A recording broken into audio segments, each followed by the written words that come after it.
You're listening to This Week in America with Rick Bratton. Welcome back, everybody. This Week in America. Great to have you with us as listeners on the program today. We appreciate that. Information available at our website, thisweekinamerica.us. In the new book, A Hard Decision, author Westley Thomas gives insight into the lives of those who go off to war to fight and defend their country's freedom and the lives they leave behind, uprooted and changed forever. Westley Thomas was born in the Bronx and raised in Staten Island. He served in Vietnam from 1966 through 1968 with the U.S. Marines and with the U.S. Marine Reserves from 1975 to 1977. In 1967, he received a letter of appreciation, an award for professionalism, devotion to duty, and courage. He received his sergeant promotion while in Vietnam, honorably discharged as a Sergeant E5 in 1969, numerous awards during his military career. He graduated from the College of Staten Island with a Bachelor of Arts in Dramatic Arts, now volunteers advocating for veterans' rights. Westley Thomas, author of A Hard Decision, is with us on This Week in America. Wesley, welcome to the program. It's so great to have you with us on the show today. Oh, thank you very much, Rick. I'm excited and elated.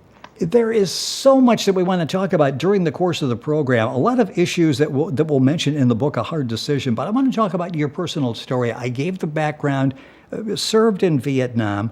Talk a little bit, and I know it's difficult to keep it a little bit, but give us what went on in Vietnam and when you came home, because I know you talk about the fact that you still haven't quite, in your own mind, go back and put everything in proper perspective. Talk about those days in Vietnam and then coming back to the States. Well, I arrived in Vietnam at night, and we were flying on commercial aircraft. I think it was a Continental. There's over 300 Marines on board the flight along with the crew. And as we approached the South China Sea, they distinguished the lights. They put the lights out. So we didn't know why they were putting the lights out. And the only thing I could think of was us getting shot down. So when we landed at night in Da Nang.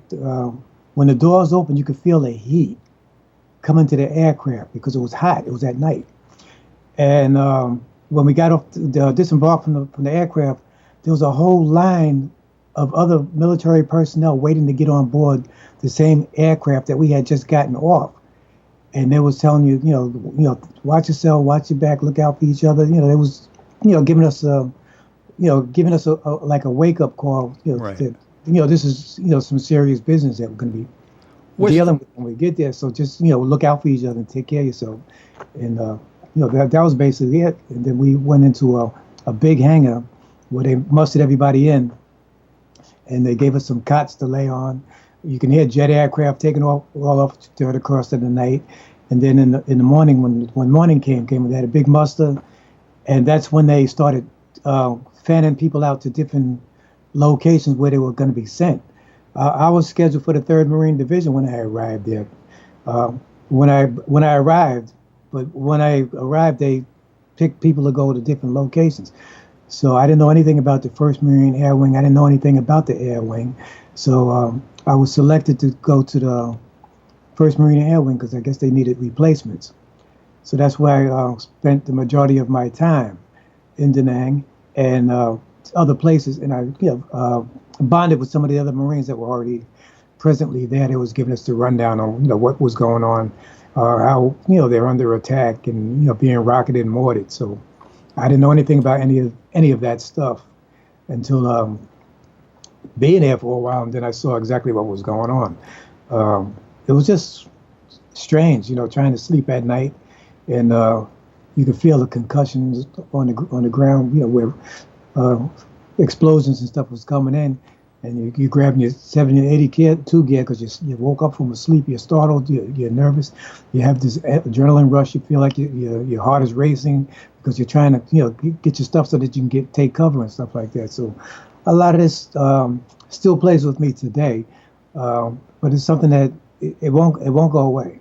Yeah, you talk about when you come back and the way you were treated here, and let's talk about that. In fact, I think you said it hurts to this day, the way that you were mistreated when you came back. Is this anything you can put into perspective or each day, and you talk to veterans from Vietnam as well as veterans from what's going on in Iraq and Afghanistan.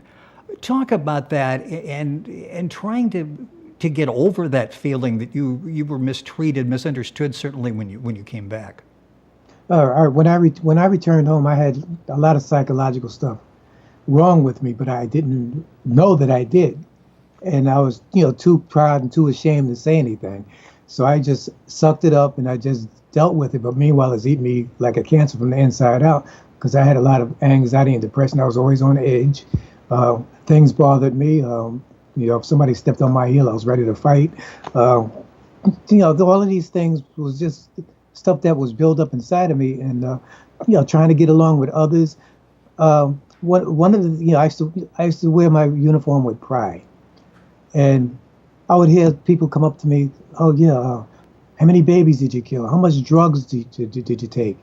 And I still hear that today, I guess you can say from ignorant individuals that really don't understand what war is about. I had somebody, it was last month, asked me if I ever killed anybody. And the only thing I can say to him, why would you ask me that? You have to experience things for yourself so that you can have a better understanding and have more respect for the person that you're speaking to than to ask them something like that, because it's nothing to be proud of. Nobody likes to go to war and kill people. We have a job to do. The job has to be done. You could be. You were sent there. Yeah, I didn't mean to interrupt, but it's interesting because when people react like that, you were sent there. You didn't pick a war with somebody. You were sent there as a soldier representing the United States, like you said. That was your job. You didn't choose to go over there and get involved in this conflict to kill people. You were sent there as your job as part of the U.S. government. That is so true.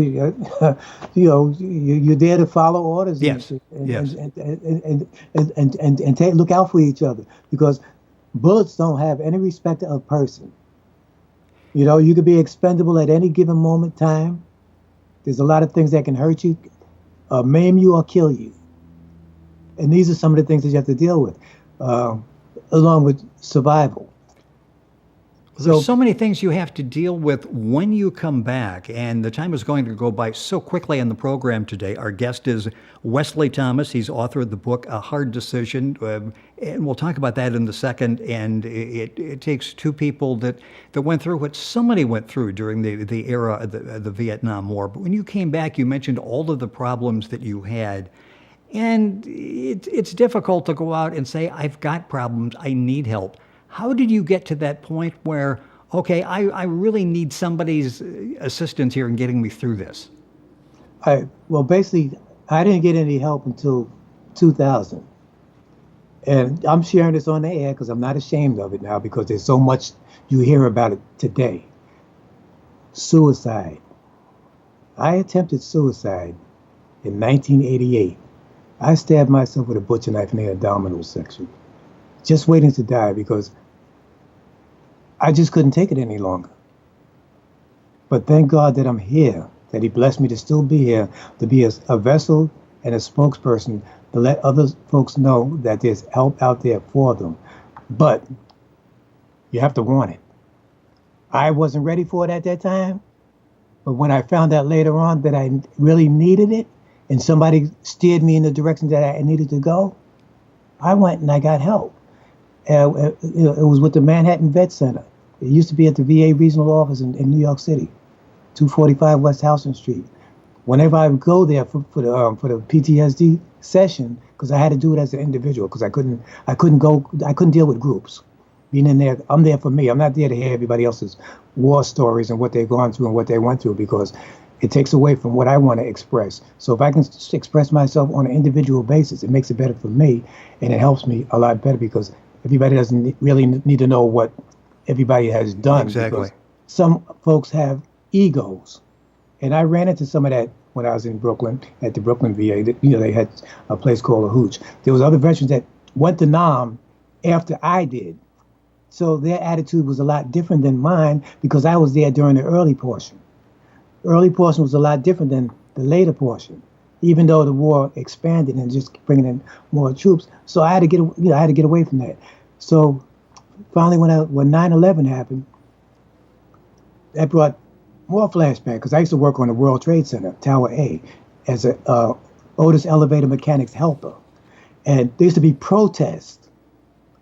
With the hippies and whatnot, there used to be protests outside of the work site, and there was a lot of veterans working on that job that had just gotten discharged from the military, and we're dealing with the job, trying to get the building done, the structure, and then we're dealing with the people protesting the war. So you're caught between a rock and a hard place because here you served. You expect to be respected, but then you're not being respected because you're druggies and baby killers. And a lot of us, we had to deal with these issues that were transpiring, not counting the fact that when I was overseas, there was a lot of turmoil right here in America. You had the flag burners, the racial injustice, the people being hosed down, all this racial incentive. There's a good example. If you listen to Gil Scott-Heron's Winter in America, the album, it's whatever's going on today was played back in the 70s on that particular album. Yes. Wesley Thomas, our guest on the program, we're talking about, and we'll talk about his book, A Hard Decision. And one more question, and then we will talk about the book, because so many problems that the characters in the book go through are situations that you went through and others went through in Vietnam. You mentioned you want to get help, and then something else that you talk about is you have to know where to go to get help. How difficult was that for you? I heard an interview where you're like 1975 before you knew the GI Bill of Rights and the fact that you could go back to college and have that paid for. How difficult was it for you, and maybe it's changed now, to know exactly what's available for you, that there is help out there? Well, what's available today, the reason why there's things available today is because how the Vietnam veterans were treated when they came home. PTSD didn't exist back then, according to, those that make the choices and the decisions on, what's there and what they're going to take care of. Herbicide dioxin, that's a terminology that is better known as Agent Orange. There's about 15 recognized disabilities associated with that. And I've lost many friends and veterans that I have met all across America that have some type of symptoms associated with herbicide dioxin. And if you go to YouTube, you could see a whole gamut of stuff. If you go to Dear Agent Orange, you can see exactly what had happened, not only to the military soldiers, but the Vietnamese people, the Vietnamese nationals. So you have the water contamination, Camp Lejeune. You have Fort McClellan, high toxic chemical base in the nation. I'm not making this stuff up. I do research. You can find this stuff on the internet. All you got to do is go in and just put in whatever you want to put in there, and it'll come up. Yeah, it's alarming what you can find, not only in Vietnam, but even what we're putting our soldiers through now in Iraq and Afghanistan. You said the U.S. military is one of the largest bureaucracies in history. It's easy to get lost in the system. Let's talk a little bit about that, because if you're suffering from depression, if you're suffering from injuries and you're in great pain, and you don't particularly have that focus, how difficult is it fairly easy to get lost in the system? You've got appointments to keep track of. You've got all of these you've got all the paperwork. Do we make it too complicated for the veteran to get help? It all depends on who the veteran is seeing and who the veteran is talking to. You have those that will help you, and you have those that won't help you because they're getting a paycheck. Right. All right. So veterans that I know that have been to the VA, including myself, you got to keep a paper trail. You got to have documentation. You got to show ongoing treatment. You got to have proof that these are service disabilities that you acquired while you were in military service. It has to be documented. If it's not documented, you can't just make something up and just go in there and expect to get compensated for it. You have to keep your appointments. You know, the biggest thing is, I guess you could say, the pharmaceutical companies with the prescriptions that the that the VA issues to the veterans. You know, that to help them along and whatnot. But you know, there's vets that over medicate. You know, over medicate, take all these different medications and stuff like that, and now they're addicted to it because they feel that they actually have to use this stuff and they need it and they can't exist without it and whatnot. It's sad, you know. It bothers me because I meet a lot of vets and I advise them on what I have done and how I helped. I learned my skills from somebody with 30 years of experience. And for most of us, we hear stories like that from people like you and others as we watch and we read. You know firsthand because you're dealing with these people. You look in their faces, you see their eyes, you see their hurt. You went through it yourself. Westley Thomas, our guest on the program. The book is called A Hard Decision. It's available at barnesandnoble.com, at amazon.com, authorhouse.com as well. You can link on directly by going to our website, thisweekinamerica.us. Time is going by so quickly. Let's talk about the book briefly. William and Zera are childhood sweethearts, and their world was really upended by the Vietnam War. Just briefly sort of set up what happens. He goes off to war, and they're ultimately faced with a hard decision. All right. Basically, the story developed out of a college class project. I didn't know what to write about, so I thought about the war. And it was, like 3 pages. And then when I talked to some of my classmates, they said, "Well, this is a good story. Why don't you expand it?" So I did. With the feeling that maybe it would be a movie and maybe one day it would be a stage production. And the characters were a young couple that got married after high school. The husband goes off to war. She's expecting a baby. And he wants to see his child and whatnot. But when he arrives there, things happen, transpire, and she receives words that he's either missing or killed in action. And she winds up having a miscarriage. So she goes through all the trials and tribulations to move on with her life.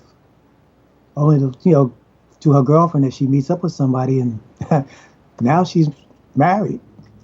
She's married. Years later, the husband, returns, and he's looking for the love and affection that he missed out on, and he wants to see his child. So in order to find out more about what really happened in the book, you should read the book. And I would highly recommend that. It's called A Hard Decision. It's got love, war, loss, family, friendship, death, all the elements that make for such a compelling story, and it really shows the consequences of war. It's called A Hard Decision by Westley Thomas. I know you're getting excellent response from this. One review I read said that so many real memories of how most veterans have to adjust to a society that just doesn't care. What kind of response are you getting? A couple minutes left in the program, but I know this your story and the book are really touching a lot of lives. I'm getting a lot of response from especially from veterans, and because it takes them back to that time period, yes, and they can relate to it, and they're really caught by the way it ended, because after going through all of that stuff and to see the way it ended, I have even people asking me, is that me? And I tell them I'm still here. So they yes. so they have to make their own choice on, is that still me, right? So I get I've gotten positive responses from people that have gotten the book. They love the storyline, especially those that have family members that served, not only just in Vietnam, but whether it be World War II, Korea, Vietnam, the Gulf War that's going on now, the Middle East, veterans. Not only that, my wife made it her business for us to go to different libraries, military libraries, and donate a copy of the book to libraries so that they can put it in their library so that other veterans can read it. It's at Quantico, it's at Camp Lejeune, Paris Island, Fort Stewart, Fort Benning, Georgia, different Air Force bases, Langley. And I am so touched when I go to the bases. We went to Virginia Military Institute in August. Full bird colonel saw my license plates and Semper Fi on the back of my vehicle.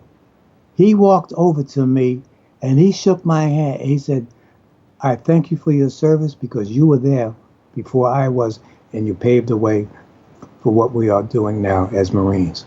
He says, I'm going to, introduce you to my captain and the drill instructor that's training these, troops at the Military Institute. And I was so elated, so touched, because here you have somebody that's younger than me, full bird colonel, coming over and give me the handshake and thanking, and a brother hug, and thanking me for my military service. What has this been like for you? A couple minutes left in the show, and you alluded to this back, the suicide attempt. Would you ever have imagined back in the late 1980s, the early 1900s, that you would write a book that would touch so many people, that you would be dealing with veterans and helping them through their problems? This has to be very, very rewarding and satisfying for you. It is very rewarding and satisfying for me, because I wrote this back in the 70s. The manuscript back in the 70s. Then it became a book. It is therapy for me, because when I write it and when I sit down and I reread it, it puts tears in my eyes. I get caught up. It brings me back to that time period, and to know that these characters that I created, what they have suffered from and went through and dealt with, I was dealing with that stuff as an individual, and I created all of these characters, even the children. So everybody that's in that book is affected, whether it be the enemy or, who's the enemy? Enemy could be on either side. Yes.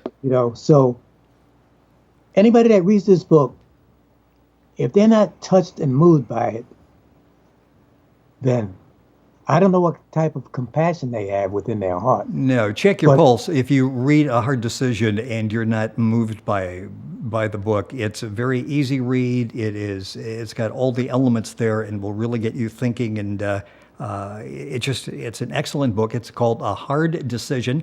The author is Westley Thomas. That's Westley Thomas. The book's available at AuthorHouse.com, Amazon.com, BarnesandNoble.com. Go to our website, thisweekinamerica.us, and you can link on directly and get information on the book. Westley, we'd love to have you back at some point. So much more that we could talk about. Covered a lot of ground on the program today. Congratulations on the book, all of the work that you're doing, and thank you for sharing that with us on the program today.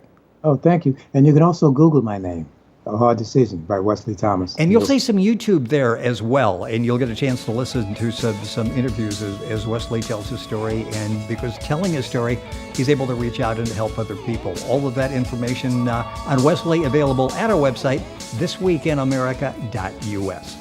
We'll be right back after these messages. Don't go away.